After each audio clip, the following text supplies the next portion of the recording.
अंधेरा था, दीवारों पर नमी थी और जंजीरों की हल्की आवाज गूंज रही थी। एक कैदी अपने हाथों को देखता है जिन पर वक्त के निशान उभरे हुए हैं। वह धीमी आवाज में कहता है, कभी कभी इंसान को अपनी जान से ज्यादा अपने यकीन पर भरोसा करना पड़ता है। मैं कैद में जरूर हूं, लेकिन मेरा ईमान आजाद है।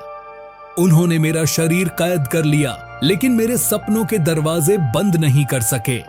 मैं इन दीवारों के बीच भी रोशनी ढूंढता हूं, क्योंकि अगर दिल में उम्मीद जिंदा है तो अंधेरा तुम्हें छू नहीं सकता। मैं वही इंसान हूं जिसने अपनी जवानी जंजीरों में गुजारी, लेकिन अपने ज़मीर को कभी गुलाम नहीं होने दिया। मैंने अपनी आंखों के सामने अपने लोगों को अपमानित होते देखा, अपने दोस्तों को मरते देखा, अपने सपनों को जलते देखा। लेकिन मैंने एक फैसला किया, मैं चुप नहीं रहूंगा। मैं बोलूंगा, चाहे मेरी आवाज कांप जाए। मैं चलूंगा, चाहे मेरे कदम लहू में भीग जाए। मैं जिंदा रहूंगा, चाहे मेरी सांसें थक जाएं। मेरे देश में रंग अपराध बन चुका था। इंसाफ एक मजाक बन गया था। एक गोरे की मुस्कान इज्जत थी और एक काले का दर्द गुनाह। मुझे पता था, अगर मैं नहीं बोला तो आने वाली पीढ़ियां भी गुलाम रहेंगी। मैंने उनसे कहा, हमारी जंजीरें लोहे की नहीं, डर की बनी हैं, और जब डर टूटता है तो इंसान आजाद हो जाता है। मैंने अपनी कौम को सपने देखना सिखाया।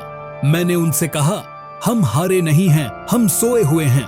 और जब एक कौम जागती है तो बड़ी से बड़ी सल्तनतें हिल जाती हैं। लेकिन सच्चाई बोलना आसान नहीं होता। सत्ता हमेशा सच से डरती है। उन्होंने मुझे गिरफ्तार कर लिया, मेरी आवाज बंद कर दी, मेरा नाम छीन लिया। मैं सिर्फ एक नंबर बन गया, एक कैदी नंबर। दिन महीनों में और महीने सालों में बदल गए। 27 साल, हाँ 27 साल जेल की सलाखों के पीछे। लोग कहते थे मैं मर गया हूं, लेकिन सच यह था, मैं भीतर से नया जन्म ले रहा था। मैंने अपनी नफरत को मोहब्बत में बदला, अपनी कमजोरी को ताकत में ढाला। और मैंने सीखा, कैद इंसान को छोटा नहीं बनाती अगर उसका मकसद बड़ा हो। जब मैं आजाद हुआ, दुनिया मेरी तरफ देख रही थी, मेरी कौम मेरा इंतजार कर रही थी।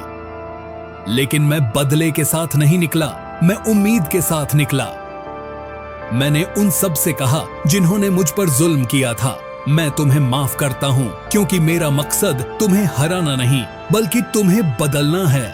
और वो पल आया जब एक कैदी राष्ट्रपति बन गया, लेकिन उसने हुकूमत नहीं की, उसने इंसानियत को आजाद किया। कामयाबी उन लोगों की नहीं होती जो कभी गिरते नहीं, बल्कि उन लोगों की होती है जो गिरकर फिर उठ खड़े होते हैं। अगर तुम्हारे सपने टूट गए हैं तो उठो, उन्हें फिर जोड़ो, क्योंकि वही सपने सच होते हैं जिनके लिए तुम कुर्बानी देते हो। अगर आज तुम्हारी जिंदगी में अंधेरा है तो याद रखो, अंधेरा रोशनी को नहीं मिटा सकता, बल्कि रोशनी ही अंधेरे को तोड़ती है। मत रुको, मत झुको और मत टूटो, क्योंकि तुम्हारी मेहनत, तुम्हारी दुआ, तुम्हारी उम्मीद एक दिन दुनिया बदल देगी। अगर इस कहानी ने तुम्हारे दिल को छुआ है तो आज एक वादा करो, तुम भी किसी के अंधेरे में रोशनी बनो, तुम भी अपनी जिंदगी के मंडेला बनो। इस कहानी का सबक है, सबसे बड़ी ताकत मोहब्बत और माफी है, और सबसे बड़ी जंग अपने डर के खिलाफ होती है। अगर तुम चाहते हो कि उम्मीद की यह रोशनी फैले तो लाइक करो, कमेंट करो, सब्सक्राइब करो और इस वीडियो को अपने दोस्तों के साथ शेयर करो।